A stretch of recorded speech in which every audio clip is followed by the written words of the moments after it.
দুর্নীতি ইস্যুতে এবারে শাসক বনাম প্রশাসন। ইটাহার গ্রাম পঞ্চায়েতের প্রধান বিলকিস পারভিনের অভিযোগ, দুর্নীতিতে সমঝোতা বা প্রশ্রয় না দিলে প্রধান ও তার স্বামীকে ফাঁসিয়ে দেওয়া হবে। এই ঘটনায় অভিযোগের তীর বিডিও সহ তৃণমূল বিধায়কের বিরুদ্ধে। ঠিক কি অভিযোগ করেছেন প্রধান আর কেনই বা এমন অভিযোগ করছেন, এই বিষয় নিয়ে বিস্তারিত জানবো। আমাদের সঙ্গে রয়েছে প্রতিনিধি বিক্রম। প্রধান দুর্নীতিতে যদি প্রশ্রয় না দেয় সেক্ষেত্রে ফাঁসিয়ে দেওয়া হবে, এমনই অভিযোগ উঠছে বিডিও এবং শাসক দলের এক নেতার বিরুদ্ধে। ঠিক কি জানা যাচ্ছে এই বিষয়ে? কয়েকদিন আগেই বিলকিস খাতুন ইটাহার গ্রাম পঞ্চায়েতের প্রধান, তিনি একটি প্রেস মিট করেন এবং প্রেস মিট করে তিনি বলেন যে বিডিও তাকে ডেকেছিলেন এবং ডেকে হুমকি দিয়েছেন যে তাকে বিধায়কের সাথে পরামর্শ হয়ে কাজ করতে হবে এবং বিধায়কের কথা মতন তাকে চলতে হবে। এবং তারপরেই কিন্তু একটি লিখিত অভিযোগ করে বিডিওর বিরুদ্ধে যে বিডিও তাকে ডেকে নিয়ে তাকে হুমকি দিয়েছে। পরবর্তীতে তৃণমূল কংগ্রেসের তরফ থেকে তৃণমূলের ব্লক সভাপতি কার্তিক দাস তিনিও একটি প্রেস মিট করেন এবং তিনি বলেন যে গোটা বিষয়টি ভিত্তিহীন, কারণ বিডিও সাহেব তাকে ডেকেছিলেন এই কারণেই যে বিলকিস খাতুন তার স্বামী সে ইটাহার এলাকাতে বেশ কিছু সরকারি আধিকারিকদেরকে হুমকি দিচ্ছে, কোনো সময় হসপিটালে দাদাগিরি দেখাচ্ছে এবং বেশ তোলাবাজি করছে।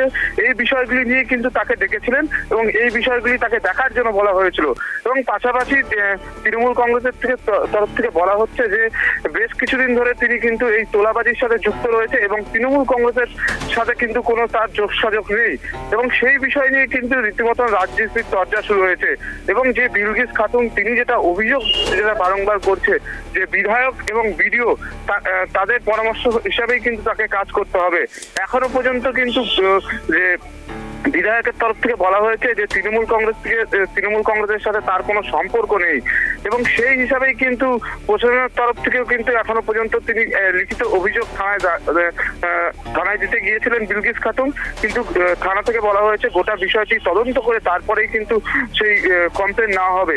ইতিমধ্যেই জেলা প্রশাসনের তরফ থেকে অতিরিক্ত জেলা শাসক তিনি বলেছেন যে গোটা বিষয়টি তদন্ত করে দেখা হচ্ছে এবং কার বিরুদ্ধে অভিযোগ সমস্তটাই, যেহেতু প্রশাসনের দুজনই প্রশাসনের কর্তা এবং সেই বিষয় নিয়ে কিন্তু এখনো পর্যন্ত কোনো লিখিত অভিযোগ কিন্তু দায়ের করেনি এবং লিখিত অভিযোগ দায়ের করা হলে কিন্তু স্বাভাবিকভাবেই কিন্তু সমস্ত বিষয়কে খতিয়ে দেখা হবে।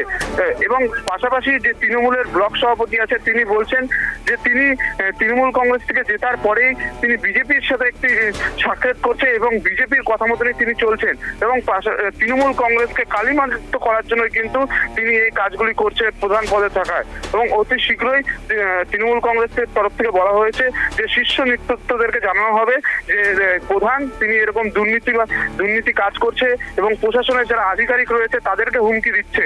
এখনো পর্যন্ত গোটা ঘটনা কিন্তু রাজনীতির চর্চা কিন্তু তুঙ্গে রয়েছে ইটাহার এলাকাতে। সুপর্ণা, বেশ, অনেক ধন্যবাদ আমাদের সঙ্গে থাকার জন্য। ভিডিওর আমি করলাম, উনি আমাকে কালকে আমার এক্সিকিউটিভকে ফোন করে বলেন যে আপনি একটু প্রধানকে দেখা করতে বা আমাকে ফোন করতে বলুন। তো আমি সেই অনুসারে ফোন করলাম যখন কালকে 6টার পরে, কালকে সন্ধ্যা 6টার পরে আমি ওনাকে ফোন করলাম। উনি বললেন যে আপনি আজকে শনিবার আমার অফিসে এসে সকাল 11টার দিকে দেখা করবেন। সেই অনুসারে ওনার কথা অনুসারে আজকে আমি গেছিলাম ওনার চেম্বারে দেখা করতে। তখন উনি চেম্বারে ডেকেই প্রথমে বলেন যে আপনি এগুলো কেন করছেন। আমার সেক্রেটারির সঙ্গে নিয়ে গেছিলাম আমি, যেহেতু প্রশাসনিক ভিডিও দিয়ে গেছেন তো আমি আমার সেক্রেটারিকে নিয়ে যাই। তো সেখানে তিনি প্রথমেই সেক্রেটারিকে ঢুকলে ওনাকে বারণ করে দেন যে আপনি কেন আসছেন, আপনাকে ডাকা হয়নি, ওনাকে বের করে দেন। তারপরে আমি বললাম যে না, আপনার সঙ্গে দেখা করতে আসলে আমার একজন অফিসিয়াল স্টাফ দরকার, সেজন্যই আমি ওনাকে এনেছি। তারপরে আমি আপত্তি করলে উনি আমার সেক্রেটারিকে বার করে দেন অফিস থেকে।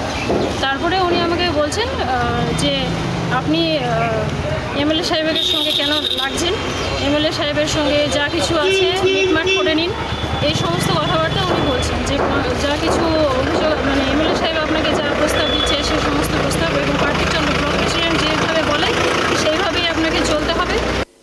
যে প্রধান মহিলা তাকে যেভাবে তৃণমূলের পক্ষ থেকে তার উপর যে প্রাণনাশের হুমকি দেওয়া হচ্ছে, আমরা সাধারণ মানুষের কাছে আহ্বান করছি যে তৃণমূলের এই মুখোশ, এই দুর্নীতি, এই সন্ত্রাস মানুষ দেখবে এবং মানুষের বিচার করবে। মেম্বাররা প্রধানের বিরুদ্ধে এবং প্রধানের স্বামীর বিরুদ্ধে বিডিও সাহেবকে কিছু কথা বলেছে যে মানে প্রধানের প্রধানের স্বামীকে দিয়ে নানা রকমভাবে আমাদের যারা সদস্য গ্রাম পঞ্চায়েত সদস্য তাদেরকে হ্যাকেলস করে। শুধু তাই নয়, সরকারি কর্মচারীদেরকেও তিনি হ্যাকেলস করেন। এই ব্যাপারে আমাদের দলনেতা কিছু মেম্বারকে নিয়ে বিডিওর কাছে কমপ্লেন করেছিল প্রধানের বিরুদ্ধে, যে ব্যাপারটা আপনি দেখেন এবং আমাদেরকে যেন গুরুত্ব দেওয়া হয়, এটা একটু আপনি যদি প্রধানকে বলে দেন তাহলে খুব ভালো হয়। সেই ব্যাপারে প্রধান আমাদের বিডিও সাহেব ওনাকে ডেকেছিলেন, ডেকে বললেন যে কেন আপনার বিরুদ্ধে মেম্বাররা কমপ্লেন করছে, আপনি যদি না পারেন এটাকে সমস্যার সমাধান করতে, আপনি আমাদের বিধায়কের শরণাপন্ন হন, বিধায়কের পরামর্শ নেন, ব্লক সভাপতির পরামর্শ নেন। এইটুকুটাই বিডিও সাহেব বলেছিলেন যে এই যে অশান্তির একটা পরিবেশ তৈরি হচ্ছে পঞ্চায়েতে, সেটা যেন শান্তির বাতাবরণ তৈরি হয়, এই ব্যাপারে তিনি একটা পরামর্শ দিয়েছেন মাত্র, এছাড়া অন্য কিছু না। এটা নিয়ে আমার কাছে কোনো লিখিত অভিযোগ কিছু জমা পড়েনি। যদি কিছু লিখিত অভিযোগ আমাদের এন্ডে জমা পড়ে তাহলে আমরা অবশ্যই খতিয়ে দেখবো যে কি প্রবলেম হয়েছে প্রধানের সাথে ভিডিও। আদারওয়াইজ আমাদের নর্মালি যতক্ষণ না অভিযোগ পাচ্ছি ততক্ষণ আমরা এই ব্যাপারে কোনো রকম হস্তক্ষেপ করছি না।